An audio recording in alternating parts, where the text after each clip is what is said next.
En un periodo de apenas 5 meses, México perdió a 3 de sus grandes figuras del cine clásico.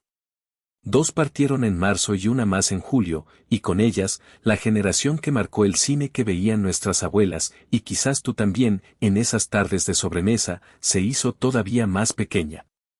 Son nombres que muchos de nosotros escuchamos toda la vida sin detenernos a pensar que, algún día, dejarían de estar ahí. Pero todavía queda un grupo que resiste.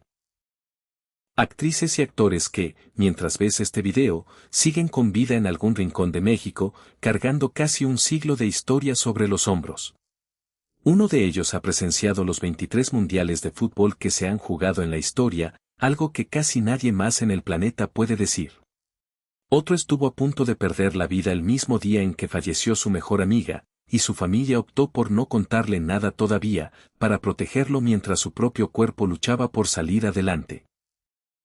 Hoy te voy a contar quiénes son, qué construyeron a lo largo de sus carreras y qué tan delicado es el hilo que todavía los mantiene entre nosotros. Vamos a repasar sus historias una por una, con calma, porque cada una merece su espacio. Empecemos por quienes ya no llegaron a ver este video, las 3 que se despidieron este mismo año. Top 1, Ana Luisa Pelufo, Miss Escándalo. Ana Luisa Pelufo nació en Querétaro en 1929, en una época en la que el cine mexicano apenas empezaba a consolidarse como una industria capaz de producir estrellas propias. Desde joven mostró una personalidad que no encajaba con lo que se esperaba de una mujer de su tiempo, decidida, directa y sin miedo a romper moldes, características que terminarían definiendo toda su carrera. Se convirtió en una de las primeras actrices del cine mexicano en atreverse a aparecer desnuda en pantalla, en la película La Fuerza del Deseo. Hay que entender el contexto, estamos hablando de una época en la que una decisión así podía significar el final absoluto de una carrera, el rechazo de la industria y hasta el señalamiento social. Muchas actrices de su generación jamás se habrían arriesgado a algo semejante por miedo a las consecuencias. Ana Luisa lo hizo de todas formas, y en lugar de destruirla, esa decisión la catapultó al estatus de leyenda, la volvió un nombre que se recordaría por generaciones. Su vida personal fue igual de intensa que su vida profesional. Se casó en 6 ocasiones, la primera vez cuando apenas tenía 16 años, una edad en la que la mayoría de las jóvenes de su época ni siquiera pensaban en el matrimonio. Durante un viaje a Brasil, la prensa local, sorprendida por la cantidad de hombres que la rodeaban en cada evento al que asistía, comenzó a llamarla Miss Escándalo, un apodo que la acompañaría el resto de su vida y que, lejos de avergonzarla, terminó siendo parte de su identidad pública. Vivió exactamente como quiso vivir, sin pedir permiso, en una industria que exigía que las mujeres fueran discretas, calladas y obedientes a las normas sociales de la época. Esa actitud de independencia, poco común para su tiempo, es quizás uno de los legados menos hablados pero más importantes que dejó al cine mexicano, la idea de que una actriz podía tener control total sobre su propia narrativa.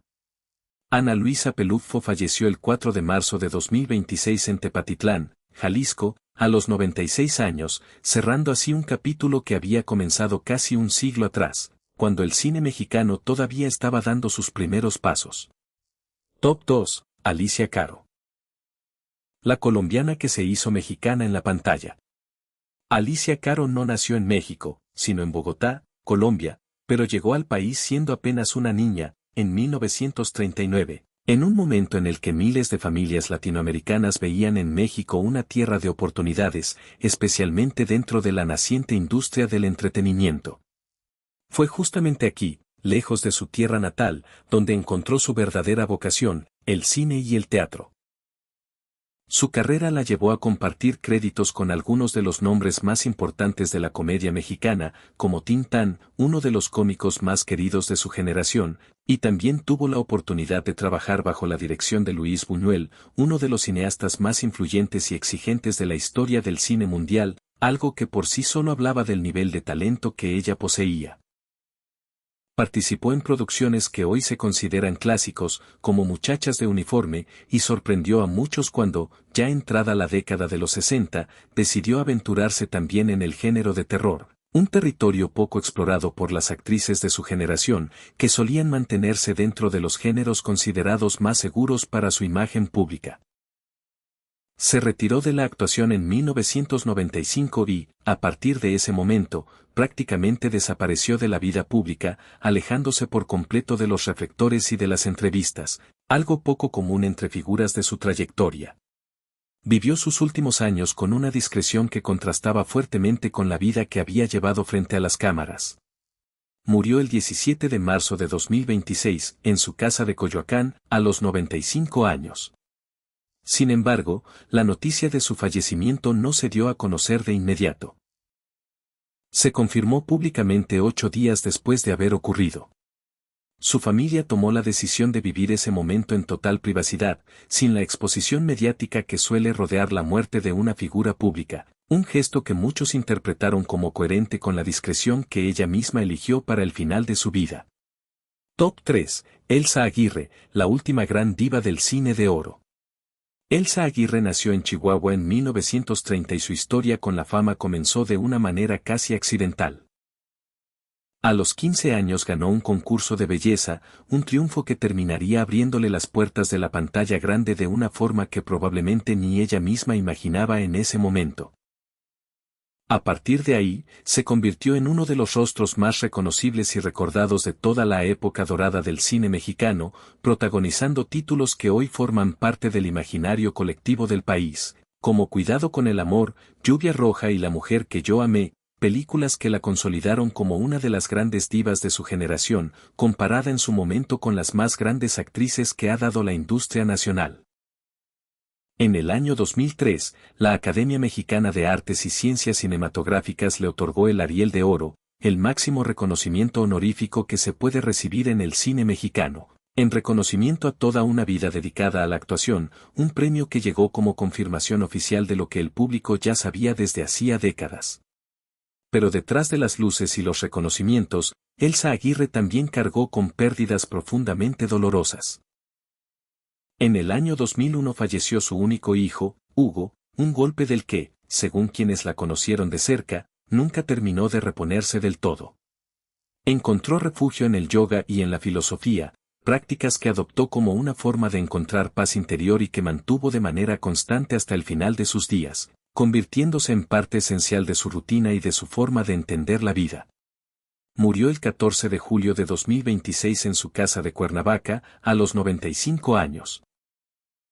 Con su partida, según reconoció la propia industria del entretenimiento mexicano, se fue una de las últimas verdaderas divas de aquella época dorada que hoy resulta prácticamente irrepetible. 3 despedidas en un mismo año, 3 historias que cerraron un capítulo importantísimo del cine nacional. Y sin embargo, todavía quedan 6 historias que resisten, 6 nombres que siguen aquí, con nosotros. Te las cuento a continuación, y te aseguro que hay giros que no te esperas. Top 4. Sergio Corona, el hombre que ha vivido los 23 mundiales de la historia. Hay una cosa que muy poca gente en todo el planeta puede afirmar con certeza, y Sergio Corona es una de esas contadísimas personas que sí pueden decirlo. Nació el 7 de octubre de 1928 en Pachuca, Hidalgo, 2 años antes de que se disputara el primer mundial de fútbol de la historia, celebrado en Uruguay en 1930. Desde entonces, no se ha perdido ni uno solo, los 23 mundiales que se han jugado hasta la fecha. Durante 2026, mientras México fungía como sede del torneo, ese dato particular se volvió viral en redes sociales, y de pronto millones de jóvenes que jamás lo habían escuchado nombrar descubrieron, casi de golpe, que don Tomás seguía aquí, con nosotros, viendo exactamente los mismos partidos que ellos veían desde sus casas. Pero reducir a Sergio Corona a este dato curioso sería injusto, porque detrás de esa anécdota hay casi 8 décadas de trayectoria artística. Debutó en el cine a finales de los años 40 y, con el tiempo, se convirtió en parte de la memoria familiar de todo un país gracias a Hogar, Dulce Hogar, la serie que acompañó las sobremesas de una generación completa entre 1974 y 1982, un programa que muchas familias mexicanas veían religiosamente cada semana. Más adelante se transformó en el rostro publicitario de una reconocida cadena comercial mexicana, un personaje que se volvió tan popular que prácticamente todos lo recordamos, aunque no queramos admitirlo. Y ya entrado en sus 80 años, cuando muchos actores de su generación se habían retirado por completo, Sergio Corona encontró una nueva etapa frente a las cámaras interpretando a Don Tomás, un papel que lo mantuvo vigente hasta 2024 y que lo presentó ante audiencias jóvenes que ni siquiera habían nacido cuando él ya llevaba medio siglo trabajando en la actuación. Hoy, a sus 97 años, está a punto de cumplir 98. En una entrevista reciente, sentado tranquilamente en el patio de su casa, un pajarito bajó al pasto justo frente a él y le robó la atención por un instante. Y en esa escena tan sencilla, tan cotidiana, está quizás la mejor manera de resumir quién es Sergio Corona hoy: sigue disfrutando de las cosas pequeñas, conserva la memoria fresca y sigue siendo, contra todo pronóstico, exactamente el mismo hombre que hizo reír a México durante 7 décadas ininterrumpidas. Casi un siglo de vida, y todavía con historias por contar. Top 5, Luz María Aguilar, la mujer detrás de Hogar, Dulce Hogar. Luz María Aguilar fue la otra mitad de esa serie que marcó a generaciones enteras de mexicanos. Nació el 26 de marzo de 1935 en Chihuahua y comenzó su carrera artística en la década de 1950, en un momento en que el cine mexicano todavía se filmaba en blanco y negro y las salas de cine se llenaban semana tras semana para descubrir a las nuevas estrellas del momento. Compartió pantalla con Sergio Corona en Hogar, Dulce Hogar, y juntos construyeron uno de los matrimonios más queridos y recordados de toda la televisión mexicana, el tipo de pareja televisiva que lograba que familias completas se sentaran frente al televisor sin faltar un solo día, generando una conexión con el público que pocas producciones logran alcanzar. Después llegó La criada bien criada, donde dio vida al personaje de Inocencia, un papel que la ganó un lugar permanente dentro de la memoria popular mexicana. Con el paso de los años, lejos de desaparecer, siguió trabajando de manera constante en telenovelas como Corazón Salvaje y La fea más bella, demostrando algo que muy pocos actores logran conseguir: mantenerse vigente década tras década, adaptándose a los cambios de la industria sin desaparecer nunca del todo del ojo público. Hoy tiene 91 años y sigue siendo, para quienes la recuerdan con cariño, el rostro de una época en la que la televisión mexicana todavía se sentía como una extensión más de la propia familia, algo que las nuevas generaciones difícilmente podrán experimentar de la misma manera. Top 6, María Victoria, la Sirena de México. María Victoria nació el 26 de febrero de 1927 en Guadalajara y su historia es la de alguien que construyó su carrera completamente desde abajo. Empezó, literalmente, en las carpas del Teatro Salón Margo, el recinto que hoy todos conocemos como el Teatro Blanquita, uno de los escenarios más emblemáticos de la vida cultural de la Ciudad de México. De ahí, poco a poco, fue subiendo escalones hasta llegar a compartir créditos con algunos de los nombres más grandes que ha dado el cine mexicano: Joaquín Pardavé, Jorge Negrete, Agustín Lara y Pedro Infante, verdaderas leyendas de la época dorada con quienes trabajó codo a codo. Le pusieron el apodo de la Sirena de México por su figura y por una voz que la llevó a grabar más de 100 discos a lo largo de su carrera, además de participar en 38 películas distintas. Se volvió especialmente inolvidable gracias a su papel en La criada bien criada, y su trayectoria artística logró atravesar géneros que muy pocas actrices de su tiempo se atrevieron siquiera a tocar: cine, comedia, música y vodevil, una versatilidad poco común incluso para los estándares actuales.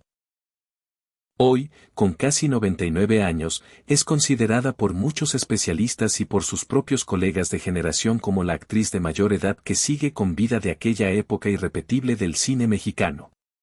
Cuando falleció Silvia Pinal en el año 2024, miles de personas coincidieron en redes sociales en una misma idea: la última que queda de aquella generación dorada es María Victoria, y sorprende que, a su edad, todavía se ve fantástica. Ahí sigue, casi 100 años después de haber nacido, siendo la prueba viviente de que aquella época irrepetible realmente existió.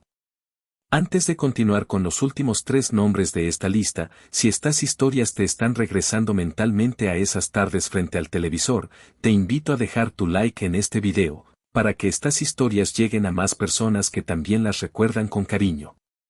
Top 7, Irma Dorantes, la última esposa de Pedro Infante. Irma Dorantes nació el 21 de diciembre de 1934 en Mérida, Yucatán.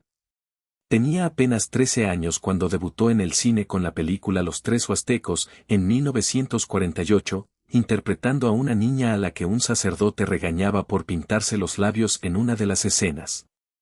Ese sacerdote, en la ficción, era interpretado nada menos que por Pedro Infante. Años más tarde, ese mismo hombre se convertiría en su esposo en la vida real, una de esas coincidencias del destino que parecen sacadas de una película. Volvió a actuar junto a él en Pepe el Toro, estrenada en 1953, y también en Los Hijos de María Morales. Con el tiempo, la relación entre ambos trascendió la pantalla y terminaron casándose, convirtiéndola en la última esposa del que muchos consideran el ídolo más grande que ha tenido México en toda su historia. Cuando Pedro Infante murió en 1957, en un trágico accidente aéreo que paralizó al país entero y que sigue siendo recordado como uno de los momentos de mayor duelo colectivo en la historia mexicana, Irma tenía apenas 23 años y una vida entera por delante que tendría que enfrentar sin él. Se retiró temporalmente de la actuación por petición del propio Infante mientras él vivía, pero decidió regresar al trabajo después de su fallecimiento. Décadas más tarde escribió un libro titulado Así fue nuestro amor, en el que narró, con sus propias palabras, lo que significó compartir la vida con el hombre que México todavía llora cada 15 de abril, fecha del aniversario de su muerte. Hoy tiene 91 años y es, junto con las demás mujeres de esta lista, uno de los últimos vínculos vivos y directos con Pedro Infante, no a través de una película o una fotografía antigua, sino a través de haberlo conocido de verdad, haberlo amado y haberlo perdido.